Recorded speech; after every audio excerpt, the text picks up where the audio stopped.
ये तस्वीरें राष्ट्रपति की अगवानी के लिए प्रधानमंत्री यहाँ पर मौजूद हैं और आज पहला संबोधन राष्ट्रपति अपना संसद भवन में देंगी और उसको लेकर प्रधानमंत्री ने शुभकामनाएं दी हैं और उसके साथ ही राष्ट्रपति के अभिभाषण के बाद, संबोधन के बाद जो बजट सत्र है वो शुरू होगा और पूरे देश को काफ़ी उम्मीदें हैं इस बजट से। मोदी सरकार के दूसरे कार्यकाल का आखिरी पूर्ण बजट है और राष्ट्रपति ऑर्गेनिक फार्मिंग करेंगे तो सिर्फ आपकी ही सेहत ही नहीं बल्कि आपके पैसों की सेहत भी अच्छी रहेगी। ऑर्गेनिक फार्मिंग सीखनी है तो फ्रीडम ऐप को अभी डाउनलोड करो। द्रौपदी मुर्मू अपने विशिष्ट वाहन से यहाँ पर निकलते हुए, सेना के चीफ यहाँ पर मौजूद हैं उनकी अगवानी के लिए। इसके साथ ही प्रधानमंत्री नरेंद्र मोदी, लोकसभा स्पीकर ओम बिरला,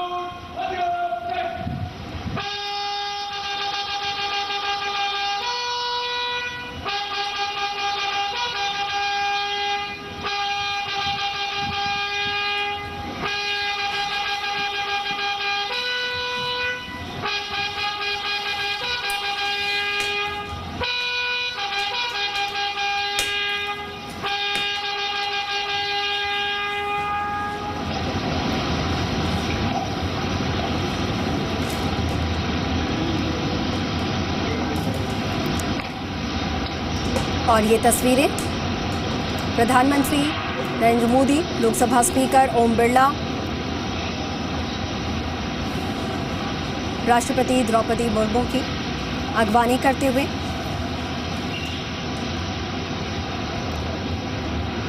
देश की महामहिम आज संसद भवन में अपना पहला संबोधन देने जा रही है और उनको सुनने के लिए पूरा देश और सेना के जो चीफ हैं वो उनकी अगवानी करते हुए।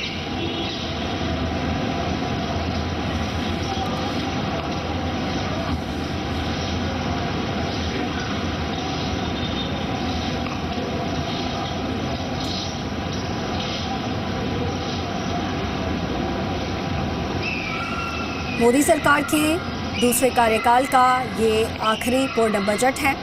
इसको लेकर देश भर के हर वर्ग को काफ़ी उम्मीदें हैं। बात की जाए किसानों की, महिलाओं की या फिर उद्योग जगत हो। उपराष्ट्रपति जगदीप धनखड़, लोकसभा अध्यक्ष ओम बिरला, प्रधानमंत्री नरेंद्र मोदी केंद्रीय कक्ष की ओर प्रस्थान करते हुए कई मायनों में संसद का ये बजट सत्र अपने आप में काफी अहम रहेगा। माना जा रहा है कि जो केंद्रीय कक्ष, जो संसद भवन है, वहां ये अंतिम सत्र हो और अगला सत्र हमें नए संसद भवन में देखने को मिले। राष्ट्रपति द्रौपदी मुर्मू का पहला अभिभाषण आज तमाम सांसदों के बीच संयुक्त बैठक को अब से कुछ ही देर में वो संबोधित करेंगी। राष्ट्रपति का अभिभाषण जाहिर तौर पर सरकार की नीतियों का विवरण और इस नजरिए से ये देश की सोच और विकास की दिशा को नागरिकों के सामने रखने वाला एक अहम संसदीय दस्तावेज और राष्ट्रपति के रूप में महामहिम राष्ट्रपति द्रौपदी मुर्मू का पहला अभिभाषण माननीय सभासदों, महामहिम राष्ट्रपति जी,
संसद के इस समावेश सत्र को संबोधित करते हुए मुझे हार्दिक प्रसन्नता हो रही है।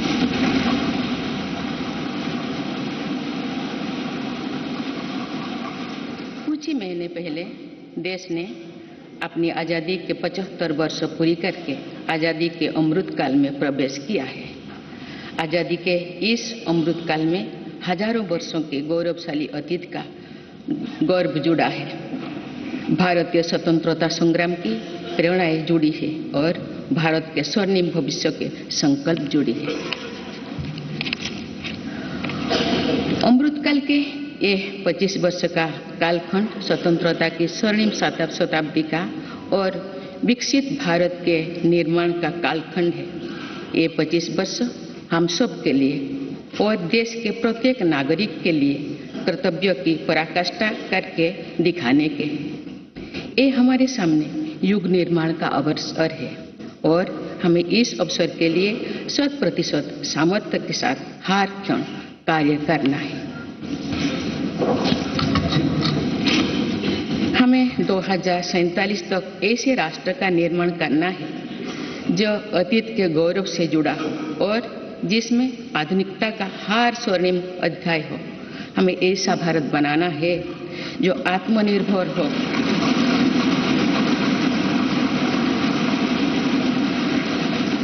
और जो अपने मानवीय दायित्वों का पूरा करने के लिए भी समर्थ हो।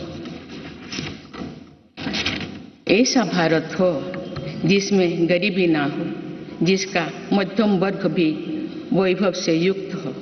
ऐसा भारत हो जिसकी युवा शक्ति और नारी शक्ति समाज और राष्ट्र को दिशा देने के लिए सबसे आगे खड़े हो, जिसके युवा समय से 2 कदम आगे चलते हो। ऐसा भारत जिसकी विविधता और अधिक उज्जवल हो, जिसकी एकता और अधिक अटल हो।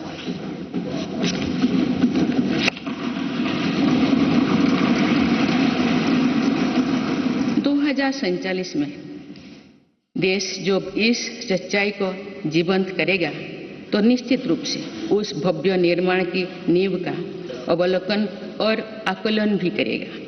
तो आजादी के अमृत काल की इस प्रथम बेला को एक अलग आस्था के साथ देखा जाएगा। इसीलिए आज अमृत काल का ये समय, ये कालखंड बहुत महत्वपूर्ण हो गया है।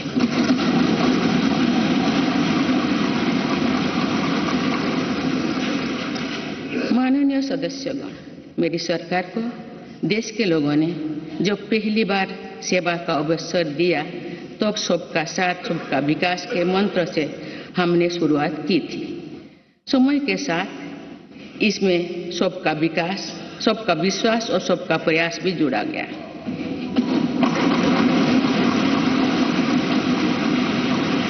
यही मंत्र आज विकसित भारत के निर्माण की प्रेरणा बन चुका है। विकास के ये कर्तव्य पथ पर चलते हुए मेरी सरकार को कुछ ही महीने में 9 वर्ष पूरी हो जाएगी।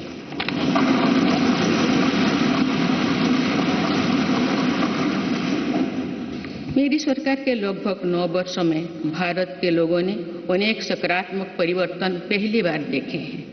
सबसे बड़ा परिवर्तन ये हुआ है कि आज हर भारतीय का आत्मविश्वास शीर्ष पर है और दुनिया का भारत को देखने का नजरिया बदला है। ऑर्गेनिक फार्मिंग करेंगे तो सिर्फ आपकी ही सेहत ही नहीं बल्कि आपके पैसों की सेहत भी अच्छी रहेगी। ऑर्गेनिक फार्मिंग सीखनी है तो फ्रीडम ऐप को अभी डाउनलोड करो।